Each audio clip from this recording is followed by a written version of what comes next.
Hey, what's up you guys? Tank from New Republic, and today I'm going to do a comparison video between CO2 and green gas. Starting off with CO2, with pros, it's a small cartridge. I can take this cartridge and put it pretty much anywhere. Whenever I use this pistol, which is the version FN57, I take CO2 cartridges and I put them inside my med kit, simply because there's nice little elastic bands in there that can hold them, and that way they're out of the way. It's easily accessible. Compared to green gas, if you don't live near like an airsoft store or anything, you'll have to buy it online, whereas CO2 you can pretty much get at Walmart or any sporting goods store, so it's easily available.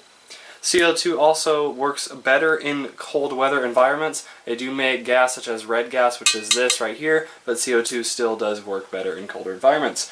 Also, CO2 overall is more consistent because it's just a small little capsule there, so it's just straight from the source. Cons is that CO2 is more expensive than green gas. You just do the math and it is more expensive. You can get some places where it's cheaper, but it still is going to be more expensive than green gas. Also, one con that is pretty big is that green gas is just propane and silicone oil mixed together. So as you're shooting it, it'll lubricate your gun, it'll lubricate all your nozzles inside, your magazine, and just slide in general, whereas CO2 is just CO2, so it doesn't have any lube mixed in, so you'll have to go home, take apart your gun, lube your seals and stuff, which means that your seals are more likely to dry out and crack and break, which means you have to replace them, so something to consider. Green gas, pros, it's cheaper, like we just mentioned, and also it lubes your guns, so you can get it and it'll last you longer. And then it'll lube your guns while you're using it. So I would still recommend, if you're using green gas or red gas, or even black gas, that you still lube your gun afterwards, especially to the seals. Just make sure they're all nice and moist. But it will do a lot of the work for you while you're using it, which is great. Cons is that especially this big old red gas container, now this is red gas, not green gas. Green gas is probably going to be from around here up, and it'll be a little, won't be as wide in the circumference. It'll be smaller, but this is really big and bulky. Even with a standard green gas container, it's kind of hard to put that in a normal double M4 magazine pouch.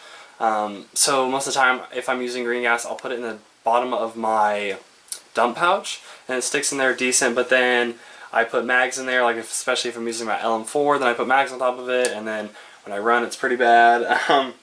And then it's harder to obtain, like we said before, if you're not living near an airsoft store or some place where you can buy it. You're going to have to buy it online, and then you're going to have to, I think you have to pay for hazmat shipping, but anyway, it would take you longer compared to going to the store and driving it, or going to the store, driving to the store and picking it up. And one last thing is that it's not consistent. So my choice is CO2. This is my current pistol right now, the Immersion FN57. By the way, this is the KWA ATP Mark I. I just like CO2 more. I just like the fact that it's small.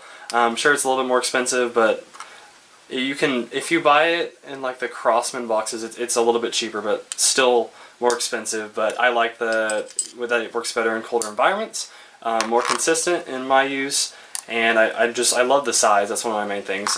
Cleaning my guns, that doesn't really bother me that much, and it kind of feels good to work on your guns. But yeah, hope you guys enjoyed this video. God bless, and we'll see you guys next time.